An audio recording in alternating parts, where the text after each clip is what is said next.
আপনার ইউটিউব চ্যানেলের জন্য কিভাবে ট্যাগগুলা ইউজ করতে হয়, তো আজকে আমি আপনাদেরকে দেখিয়ে দিব। সো স্ক্রিনটাকে কিন্তু অবশ্যই ভালোভাবে লক্ষ্য করতে হবে এবং ভিডিওটা শেষ পর্যন্ত দেখতে হবে।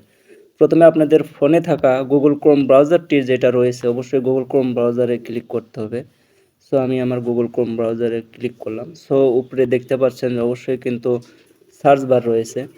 তো সার্চ বার, এখানে কিন্তু সার্চ বারে কিন্তু লিখতে হবে র্যাপিড ট্যাগ আইও। অবশ্যই দেখতে পাচ্ছেন এটা কিন্তু লেখা চলে আসছে। তো অবশ্যই আমি এখানে ক্লিক করব। তো ক্লিক করার পর দেখতে পাচ্ছেন এখানে কিন্তু অনেকগুলা ওয়েবসাইট চলে এসেছে। তো আপনাদের যেটা করতে হবে, প্রথম যে ওয়েবসাইটটা যেটা চলে আসছে এখানে দেখতে পাচ্ছেন, অবশ্যই কিন্তু এখানে ক্লিক করতে হবে। সো অবশ্যই আমি এখানে ক্লিক করে দিব। এখানে ক্লিক করে দেওয়ার পর এরকম ইন্টারফেস শো করবে। সো এখানে কিন্তু দেখতে পাচ্ছেন যে সার্চ বার রয়েছে। এখানে যে রিলেটেডের ভিডিও, অবশ্যই সে রিলেটেড কিন্তু আপনাদেরকে হ্যাশট্যাগ ইউজ করতে হবে।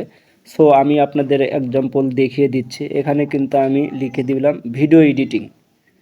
তো অবশ্যই দেখতে পাচ্ছেন এখানে কিন্তু আমি লিখে দিয়েছি ভিডিও এডিটিং। তো অবশ্যই এখানে কিন্তু যে সার্চ বারটি রয়েছে আপনাদের কিন্তু অবশ্যই এখান থেকে সার্চ করতে হবে। সো আমি এখানে সার্চ করে দিব। তো দেখতে পাচ্ছেন এখান থেকে কিন্তু অনেকগুলো ভিডিও এডিটিং আর রিলেটেডের যে রিলেটেড ভিডিও সেই হ্যাশট্যাগুলো কিন্তু এখানে অলরেডি কিন্তু চলে আসছে।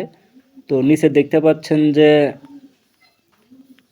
কপি ট্যাগস নামের কিন্তু একটা অপশন রয়েছে। সো অবশ্যই আপনারা এখান থেকে কপিতে ক্লিক করে অবশ্যই আপনারা কিন্তু আপনার চ্যানেলটিতে হ্যাশট্যাগুলো বসিয়ে দিতে পারেন। তো আপনারা আমার থেকে আরও ভালোভাবে পারবেন।